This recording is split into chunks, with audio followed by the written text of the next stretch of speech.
दृष्टि मैगजीन में आपका स्वागत है। आज का हमारा टॉपिक है खनिज क्षेत्र में सुधार। देखते हैं चर्चा में क्यों है। हाल ही में खान मंत्रालय द्वारा खनिज सामग्री के साथ दूसरा संशोधन नियम 2021 और खनिज नीलामी चौथा संशोधन नियम 2021 को अधिसूचित किया गया है। प्रमुख बिंदु, ये दोनों नियम क्रमशः खनिज सामग्री के साथ नियम 2020 MEMC नियम और खनिज नीलामी नियम 2015 में संशोधन करते हैं। इससे पहले लोकसभा और राज्यसभा दोनों ने खान और खनिज विकास तथा विनियमन संशोधन विधेयक 2021 को मंजूरी दी थी। खनिज सामग्री के साथ द्वितीय संशोधन नियम 2020 यह किसी भी व्यक्ति जो नीलामी में भाग लेने का इच्छुक है वो समग्र लाइसेंसिंग प्रक्रिया के लिए नीलामी हेतु उपयुक्त ब्लॉक प्रस्तावित करने में सक्षम करेगा, जहां उपलब्ध भूविज्ञान डेटा के आधार पर ब्लॉक की खनिज क्षमता की पहचान की गई है।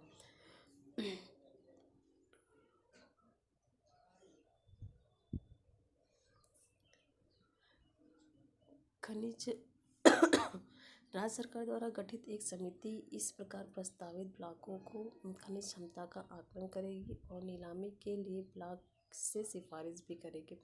खनिज नीलामी चौथा संशोधन नियम 2021, इसमें यह प्रावधान किया गया कि यदि किसी व्यक्ति द्वारा प्रस्तावित ब्लॉकों को नीलामी के लिए अधिसूचित किया जाता है तो उक्त व्यक्ति को उसके द्वारा प्रस्तावित ब्लॉकों की नीलामी में बोली सुरक्षा राशि की केवल आधी राशि जमा करने के लिए प्रोत्साहन प्रदान किया जाएगा। सभी मामलों में खनन पट्टा क्षेत्र के आंशिक रूप से छोड़ देने की अनुमति दी गई है। अभी तक आंशिक रूप से छोड़ देने की अनुमति केवल वन संबंधी मंजूरी न मिलने की स्थिति में ही दी जाती थी। खनन या खनिज के सज्जीकरण के दौरान उत्पन्न होने वाले सीमांत मूल्य से नीचे के ओवरबर्डन या अपशिष्ट रॉक खनिज के निपटान की अनुमति देने के लिए भी प्रावधान शामिल किए गए हैं। खनन पट्टा स्वीकृत करने के लिए न्यूनतम क्षेत्र सीमा को संशोधित करके 5 हेक्टेयर से 4 हेक्टेयर कर दिया गया है। कुछ विशिष्ट निक्षेपों के लिए यह न्यूनतम 2 हेक्टेयर भी है।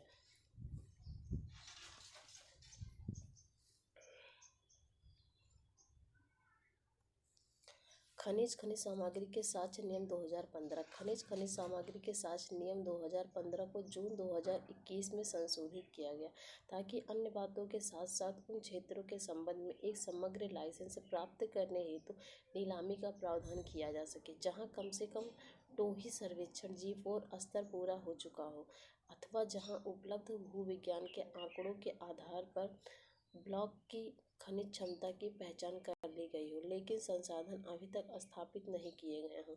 एक टोही सर्वेक्षण किसी विशिष्ट स्थान एवं विशिष्ट समय में संभावित ऐतिहासिक संसाधनों का एक परिदृश्य प्रदान करता है।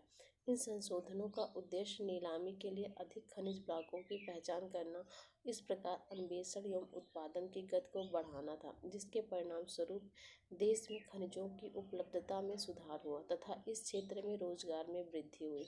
खनिज नीलामी नियम 2015 अन्य बातों के साथ साथ समग्र लाइसेंस के लिए ऐसे ब्लॉकों की नीलामी को सक्षम बनाने हेतु बोली सुरक्षा, प्रदर्शन सुरक्षा और अन्य पात्रता शर्तों को निर्धारित करने के लिए इसमें संशोधन किया गया। भारतीय भूवैज्ञानिक सर्वेक्षण GSI ने संभावित बोलीदाताओं और अन्य हितधारकों की सहायता के लिए online core business integrated system project OCBIS portal में भूवैज्ञानिकों के लिए संभावित क्षेत्रों हेतु आधारभूत भूविज्ञान डेटाबेस भी उपलब्ध कराया है। इसका उद्देश्य नीलामी के लिए अधिक खनिज ब्लॉकों की पहचान करना और इस प्रकार अन्वेषण एवं उत्पादन की गति में वृद्धि करना, जिसके परिणाम स्वरूप देश में खनिजों की उपलब्धता में सुधार हो। महत्व, यह नीलामी में अधिक भागीदारी को प्रोत्साहित करेगा और प्रतिस्पर्धा को बढ़ावा देगा। यह राज्य सरकारों को समग्र लाइसेंस की नीलामी के लिए और अधिक ब्लॉकों की पहचान करने की सुविधा प्रदान करेगा। भारत का खान एवं खनिज क्षेत्र पिछले 6 वर्षों के दौरान भारत सरकार ने राष्ट्रीय नीतिगत लक्ष्यों को प्राप्त करने में इसके योगदान को सुनिश्चित करने के लिए खनिज क्षेत्रों को खोलने के लिए महत्वपूर्ण सुधार शुरू किए हैं। सरकार द्वारा किए गए प्रमुख सुधारों में खान एवं खनिज विकास एवं विनिमय MMDR संशोधन अधिनियम 2015 शामिल है, जिसने राज्य सरकारों के सक्रिय भागीदारी के साथ सार्वजनिक नीलामी शुरू करके खनिज रियायतों के आवंटन की प्रक्रिया को पूरी तरह से पारदर्शी बना दिया है। संघीय ढांचे में राज्य अपने अपने क्षेत्रों में संघीय संपदा के स्वामी होते हैं।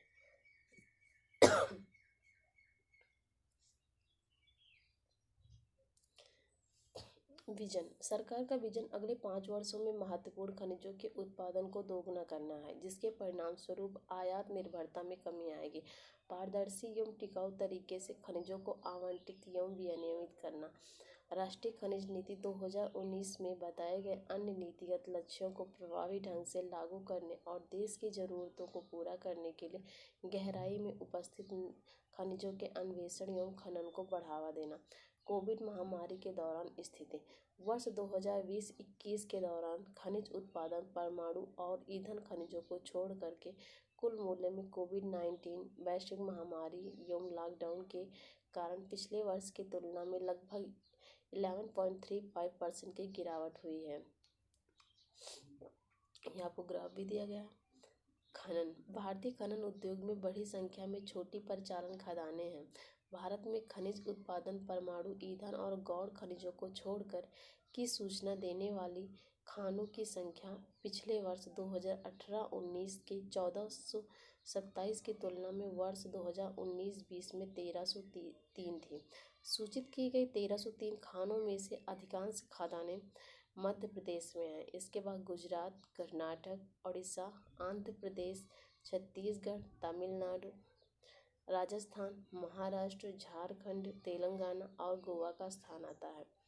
खनिज उत्पादन के मूल्य के संदर्भ में लगभग 87.40% 10 राज्यों में सीमित है। देश में खनिज उत्पादन के अनुमानित मूल्य के मामले में राजस्थान अग्रणी स्थान पर है और राष्ट्रीय उत्पादन में इसका हिस्सा 17.14% है। यहाँ पे आपको मैप दिखाया गया है, जिसमें राजस्थान का शेयर सबसे ज़्यादा है, जो कि 17% है। उसके बाद आपका ओडिशा का है, फिर उसके बाद आंध्र प्रदेश और अन्य का है।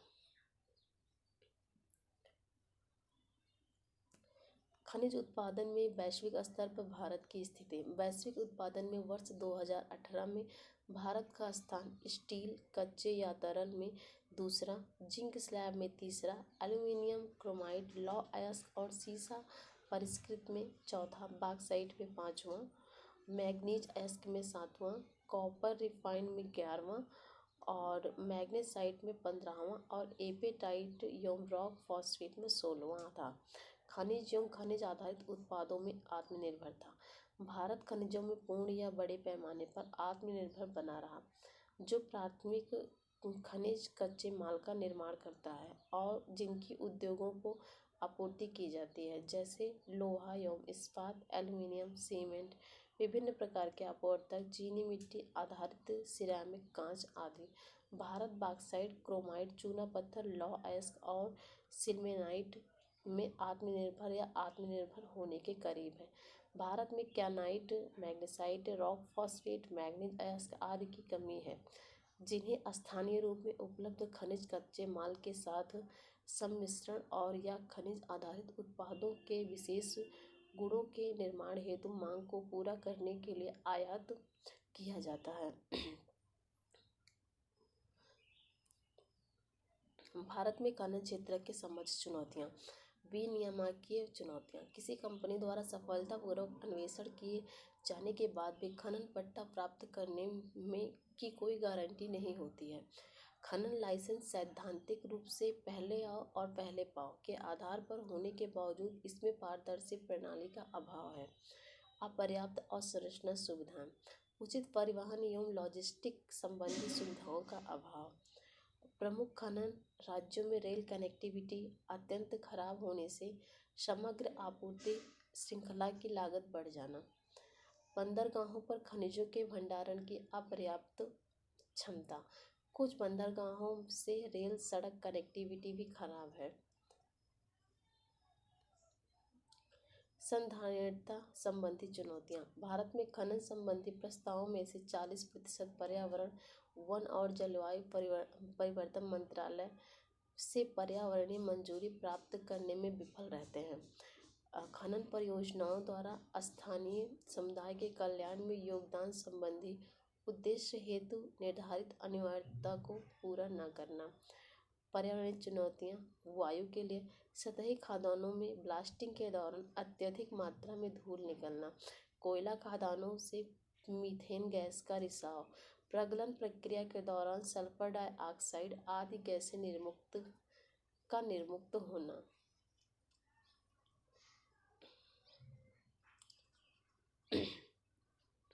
जल भारी धातुओं एवं जहरीले तत्वों द्वारा भूजल को प्रदूषित करना।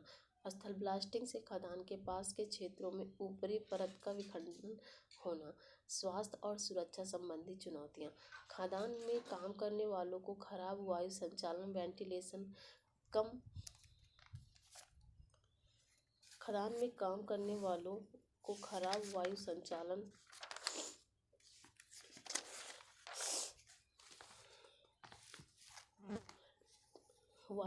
या वेंटिलेशन, कम दृश्यता और खदान के ढहने संबंधी खतरों का सामना करना पड़ता है। चुनौतियों से निपटने के लिए उठाए गए कदम। MMDR अधिनियम 1957 में सुधार। वर्ष 2015 में इस अधिनियम में कई सुधार करने के लिए व्यापक रूप से संशोधन किया गया। इनमें से मुख्य रूप से शामिल हैं: पारदर्शिता में सुधार हेतु खनिज रियायतों के ऑनलाइन नीलामी को अनिवार्य करना, जिला खनिज प्रतिष्ठान और राष्ट्रीय खनिज खोज न्यास की स्थापना करना, अवैध खनन के लिए कठोर दंड के प्रावधान करना। इस अधिनियम में वर्ष 2016 और वर्ष 2020 में गैर नीलामी वाले कैप्टिव खानों के लिए पट्टों के हस्तांतरण की अनुमति देने और पट्टों की अवधि समाप्त होने से संबंधित अनपेक्षित मुद्दे से निपटने के लिए संशोधन किया गया। राष्ट्रीय खनिज नीति 2019। निजी क्षेत्र को अन्वेषण खोज के लिए प्रोत्साहित करना, खनन संस्थाओं के विलय और अधिग्रहण को प्रोत्साहित करना, निजी क्षेत्र की भागीदारी को बढ़ावा देने के लिए खनन पट्टों के हस्तांतरण को सक्षम बनाना और समर्पित खनिज गलियारों का निर्माण करना, निजी क्षेत्र के लिए खनन में वित्त पोषण को बढ़ावा देने हेतु खनन गतिविधियों को उद्योग का दर्जा देने का प्रस्ताव करना। प्रधानमंत्री खनिज क्षेत्र कल्याण योजना और जिला खनिज प्रतिष्ठान में से DMF। प्रधानमंत्री खनिज क्षेत्र कल्याण योजना PMKKY के तहत उच्च प्राथमिकता वाले क्षेत्रों के लिए 60% धन का उपयोग करना अनिवार्य कर दिया गया है, जैसे पेयजल या पर्यावरणीय संरक्षण और प्रदूषण नियंत्रण अथवा स्वास्थ्य देखभाल, शिक्षा, कौशल विकास, महिलाओं, बच्चों, वृद्धजनों और दिव्यांग लोगों का कल्याण एवं स्वच्छता पर। लगभग जो शेष 40% धनराशि का उपयोग अन्य प्राथमिकताओं जैसे सड़क और भौतिक अवसंरचना, सिंचाई, जल संभर के विकास के लिए किया जाएगा। PMKKY को संबंधित जिलों के DMF द्वारा कार्यान्वित किया जाता है। इससे संबंधित जो प्रश्न बन सकता है,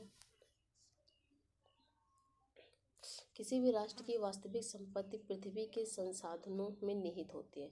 भारत सरकार द्वारा खनन क्षेत्र में किए गए सुधारों का उल्लेख करते हुए समझाइए कि आने वाले वर्षों में खनन क्षेत्र $5 ट्रिलियन की अर्थव्यवस्था बनने में किस प्रकार सहायक हो सकता है। आज के लिए इतना ही। धन्यवाद।